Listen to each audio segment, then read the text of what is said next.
Un petit résumé. Donc on était dans la souga de Mouktsé le Chassi Shabbat. On était donc hier Chavav Amoudbet. J'ai même pas enregistré hier d'ailleurs, j'ai oublié. Chavav Amoudbet. On était dans la souga de Mouktsé le Chassi Shabbat. C'est comme Mouktsé le Chassi Shabbat, donc je répète. Mouktsé, normalement, c'est à l'entrée de Shabbat, il est Mouktsé. Alors Migo dit Katsale Benash Machat, Katsale Kulei Yoma. Très bien. Ça c'est Mouktsé Ragil. Par exemple, des fruits que j'ai mis à sécher sur le toit. À l'entrée de Shabbat, ils n'étaient pas prêts. Donc même si pendant Shabbat ils deviennent prêts, c'est Mouktsé. Très bien. Il y a un autre dîn qu'on a vu hier, qui est si je ne savais pas qu'ils étaient prêts. Moi, je les ai mis lundi sur le toit. Et je ne savais pas qu'ils étaient prêts. Voilà que pendant Shabbat, je me rends compte qu'ils sont prêts, mais en fait, ça fait 3 jours qu'ils sont prêts.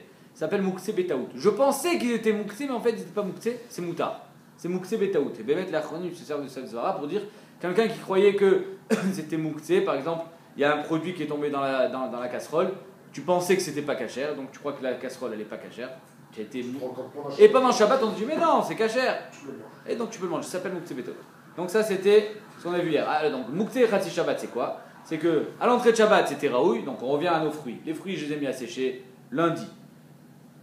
À l'entrée de Shabbat, les fruits ils sont secs. Pour l'instant tout va bien. Pendant la nuit il pleut. Les fruits immangeables. Le matin, le soleil se lève, à 9h du matin, quand ça a bien séché, c'est plus Mouktsé. Donc il y a eu un laps de temps pendant Shabbat où ça a été Mouktsé, donc ça c'est la marloquette. Est-ce que Mouktsé les Khatsi Shabbat ou pas? Est-ce que le fait que pendant ce laps de temps-là, les fruits ils étaient plus Réouïm, donc ça reste Mouktsé tout Shabbat même quand il redevient Réouïm ou pas? Là, l'Acha, en Mouktsé les Khatsi Shabbat.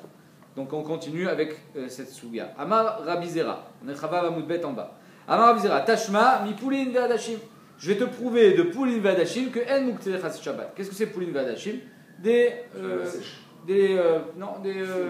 foulim, des fèves ou adashim, des lentilles. Pourquoi? Des poulin vadashim meikara chazulakus. Les poulin vadashim, tant que tu ne les as pas fait cuire, chazulakus, c'est-à-dire que tu peux les manger crus. Ok? Donc ils sont réouïs. Parce que tu peux les manger crus. Shadini ou bakdera atrouléou. Dès que tu les mets dans c'est Yom Tov. Dès que tu les mets dans la casserole, hop, à trouléou, tu ne peux plus les manger parce qu'ils sont ni crus ni cuits. Ils sont, d'après Rashi, étant donné qu'ils sont brûlants, tu ne peux pas les manger. D'après le Raïved, étant donné qu'ils ne sont pas mangeables, parce qu'ils sont ni crus ni cuits, donc à trouléou, c'est devenu Mouktsé. Et Gamar Bishulayou, pendant Yom Tov, tu finis de les cuire, Chazouléou, ils redeviennent Réouim. Donc tu vois que, comme c'est Vadaï Moutar de manger des fèves qu'on a fait cuire pendant Yom Tov, tu vois que en Mouktsé Khatsi Shabbat. C'est une raya atsuma. Alors quand tu fais finalement quand tu. C'est une raya parce qu'ils sont pas mouxés. Tu as le droit de remuer ton plat, tu as le droit de trucs, ils sont pas mouxés. Mais entre le moment où ils ont fini la cuisson et avant de commencer la cuisson, ce moment-là, ils sont mouxés. C'est-à-dire qu'ils sont pas réouïm. Tu peux dire ça différent. Paraoui et mouxé, c'est deux choses différentes. Ben c'est pareil. Les fruits, je les ai mis à sécher sur le toit. Ils sont plus réouïm parce qu'ils sont tout mouillés. Donc c'est Mouktsé. C'est-à-dire qu'une fois que toi tu peux plus t'en servir, ça s'appelle que tu es Maktsé et Zemidatra. Quand tu es en train de préparer ton plat, il n'y a aucun moment où tu es Maktsé. Razak. Ça va être le tirage de la Gemara. Mais la Gemara. Tu es en train de faire cuire Yom Tov, à un certain moment, il est Mouktsé. Razak. C'est ce qu'elle pose la Gemara comme question. Elle pose pas de Yom Tov, elle pose Bichlal de Shabbat. Amarlé, je vais te poser une question encore plus forte. Amarlé Abaye, Velita Amer. Et d'après toi, Tikshé Lecha, je peux te poser une question encore plus forte. Que quoi? Arrête le Migo de Katsel Ben Hashmashot. Les koulé alma, ça les rend Mouktsé. Et pourtant, gderot des alma, toutes les gderot à l'entrée de Shabbat, dea stam gderot des alma, ben hashmashot rotroten. Toutes les gderot à l'entrée de Shabbat, elles sont brûlantes et elles sont pas encore. Peut-être que la cuisson, par exemple, elle n'est pas finie. Ça doit pas être prêt normalement avant Shabbat. Non, faut que ça soit raoui la achilat ben droussaï, mais c'est pas fini. Voilà, tu les manges pas comme ça, d'accord? Si c'est pas fini, donc à l'entrée de Shabbat, migo de katsel ben hashmashot. La casserole, elle devrait être Mouktsé par le fait qu'elle n'est pas mangeable à l'entrée de Shabbat. Vele urta, et le soir, achlinan minayu, on peut le manger tranquillement. Donc ici, c'est une preuve sur Rashi que le fait que ce soit rotéar, que ça soit brûlant, ça fait en sorte que c'est pas mangeable. Donc en tout cas, étant donné que toutes les gderot à ben hashmashot, elles sont brûlantes, elles sont pas mangeables. Ou les urta, et le soir, tu les manges, achlinan minayu. Donc tu vois que ton exemple de Poulin Vadashim, c'est pas un bon exemple. Et là, Gambro bide Adam, lo kami bailad, c'est ce que tu as répondu. Quand le Gmar il vient par la main de l'homme, Gabro bidadam. Toi, tu n'es pas macté ça de ton date, puisque tu sais que tu es en train de les préparer, c'est ce que tu as dit.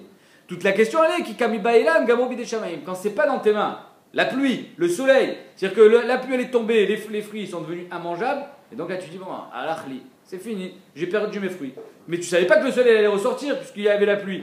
Donc ça s'appelle Gabro bideshamaim. Il y avait un de ça de dire que yesh muktzeh lechatz Shabbat, que là, tu as été macté de ton date pendant Shabbat, ou pendant Yom Tov, et donc ça reste muktzeh tout Shabbat ou tout Yom Tov, kamashmalan que non, un muktzeh lechatz Shabbat.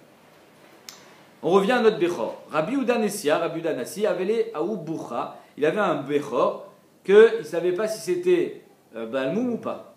Et donc il fallait l'identifier en tant que Bechor Baalmoum pour pouvoir lui faire la Shrita. Rachidi, il n'était pas Kohen, parce qu'il n'y a que le Kohen qui peut manger le Bechor. Toi tu peux manger avec le Kohen le Bechor quand il est Baalmoum, mais c'est au Kohen, c'est à lui. Même Baalmoum. Quoi, même Baalmoum? Le Bechor. Le Bechor, il est tout le temps au Kohen. S'il est Baalmoum, il lui fait la Shrita dans son jardin, c'est pas à toi, c'est au Bechor, c'est au Kohen. Le Bechor, il est toujours au Kohen. S'il est Baalmoum, tu lui fais la Shrita, il lui fait la Shrita dans son jardin. S'il n'est pas Baalmoum, il faut aller au Beth Amikdash. Aujourd'hui, qu'il n'y a plus de Beth Amikdash, toujours à lui. Et au Beth Amikdash, tu manges avec lui ou que Baalmoum tu manges avec lui? Si, tu manges. Au Beth Amikdash, je ne sais pas si tu manges avec lui. Si, Aussi, il y avait une partie qui allait sur le Misbéach, le reste. Non, le reste c'était. Ouais, le Misbéach c'était comme Shlamim. Tu pouvais manger à Choliot, je sais pas. En tout cas, quand il est Baalmoum, tu peux manger avec lui. Rabbi Uda Nessia, Avele Aouboukha, Shadre le Kameh de Rabbi Ami, il envoie devant Rabbi Ami pour lui demander qu'est-ce que tu en penses de ce moum. Savar Delo les Mirzaya. Rabbi Ami a dit moi je ne regarde pas les moums pendant Yom Tov, désolé. Amarle Rabbi Zrika, Avitima Rabbi Irmia, Rabbi Uda et Rabbi Shimon. Alors Rabbi Uda, pourquoi tu ne regardes pas? Ari, c'est une marque dans la Mishnah entre Rabbi Uda et Rabbi Shimon, un moum qui était Me'erev Yom Tov. Est-ce qu'on peut le voir pendant Yom Tov ou pas? Rabbi Uda il dit oui, Rabbi Shimon il dit non. Pourquoi tu dis non? Ça c'est Rabbi Shimon. Rabbi Uda et Rabbi Shimon, alors qui Rabbi Uda?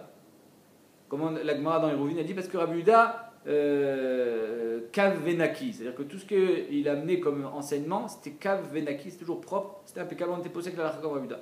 Adar Shadre le Kameh de Rabbi Yitzhak Nafra, il a envoyé devant Rabbi Yitzhak Nafra pour qu'il identifie le moum. Savar Delo Mirzaya, lui aussi il a dit non, non, merci, je ne vois pas les moumim pendant Yom Tov. Amarli Rabbi Irmia, Vitima Rabbi Zreka. Rabbi Uda et Rabbi Shimon. Alors, Rabbi Uda, la même question. Pourquoi tu es posé comme Rabbi Shimon? Arrête, non, on devrait te poser comme Rabbi Uda de Haïnou. C'est moutard de voir le monde. Amarle Rabbi Abba, Maïtama lo Shavaktinu, les Rabbanan et Mevad Uvdak Rabbi Shimon. Qu'est-ce que vous leur voulez à Rabbi Ami et à. Comment il s'appelle le deuxième? Rabbi Yitzhak Nafra, qui sont posés comme Rabbi Shimon. Pourquoi vous ne les laissez pas? Maïtama lo Shavaktinu, ou les Rabbanan et Mevad Uvdak Rabbi Shimon. Pourquoi vous ne laissez pas faire le psak comme Rabbi Shimon? Amarle ve'at ma beyader. Et toi, qu'est-ce que tu as entre les mains? Ça veut dire, et pourquoi tu voudrais qu'on fasse plus comme Rabbi Uda que Rabbi Shimon? Amarle, achi amar Rabbi Zera, alacha ki Rabbi Shimon. Il a dit, moi, parce que, pardon, il dit, ve'at ma beyader. Et toi, pourquoi tu veux qu'on fasse pas? Amarle, achi amar Rabbi Zera, alacha ki Rabbi Shimon. Parce que Bémed, Rabbi Zera, il a dit l'alacha comme Rabbi Shimon. Et donc, c'est pour ça qu'on ne veut pas voir les Baalmoum pendant Yom Tov, parce que nous on a une memra au nom de Rabbi Zera que la lacha comme Rabbi Shimon. Ok. Amar Mandeu, il y a un talmide qui était là-bas, il a dit Azke ve'asak le'atam, j'espère être zoré de partir en Eretz Israël, ve'agmara le'shma'atem ipume demara, et je vais apprendre cet enseignement de la bouche de Rabbi Zera lui-même, qu'on dit en son nom que la lacha comme Rabbi Shimon. Qui salik la tam quand il est venu donc en Eretz Israël, Ashkachel Rabbi Zera, il rencontre Rabbi Zera, Marlé, Amarmar alacha Rabbi Shimon, c'est vrai que tu as dit que la lacha est comme Rabbi Shimon, et d'ailleurs Rabbi Ami et Rabbi Yitzhak Nafra, ils sont sommaires sur toi pour dire ça, Marlé, non, j'ai jamais dit ça. Ce qui porte à confusion, c'est parce que moi j'ai dit Ana mistabra amré. Moi j'ai juste dit que c'est logique de dire que la lacha est comme Rabbi Shimon. Pourquoi? Étant donné que dans la Mishnah on a enseigné que Rabbi Shimon Omer, Kol Shen Mumonikar Mi Beodium, En Zemina Mouchan. Rabbi Shimon il a dit que tant que le moum il n'est pas mouchan mi beodium, c'est pas visible pendant Yom Tov. Ça c'est l'avis de Rabbi Shimon dans notre Mishnah. Maintenant on a aussi une braïta qui dit Vektane là-bas braïta, Bilshon Chachamim. Alors dans la braïta quand on amène cet avis-là, comme quoi on voit pas un moum pendant Yom Tov, qu'il date d'aujourd'hui ou qu'il date d'hier, on les appelait Chachamim. Donc si l'avis de Rabbi Shimon dans la braïta on l'appelle Chachamim, j'en ai déduit Shmamina Mistabra Kavade. Si on l'appelle Chachamim, ça veut dire que la logique elle va d'après lui. C'est tout ce que je dis. J'ai pas dit que la halakha est comme Rabbi Shimon. J'ai dit juste que comme il y avait une braïta qui cite sa position en tant que Chachamim, machma que la halakha est comme lui. C'est tout ce que j'ai dit. Maya ve'ala, ok, très bien. Ma halakha. Tachles. On voit un moum Yom Tov ou on voit pas un moum Yom Tov. Un Bechor qui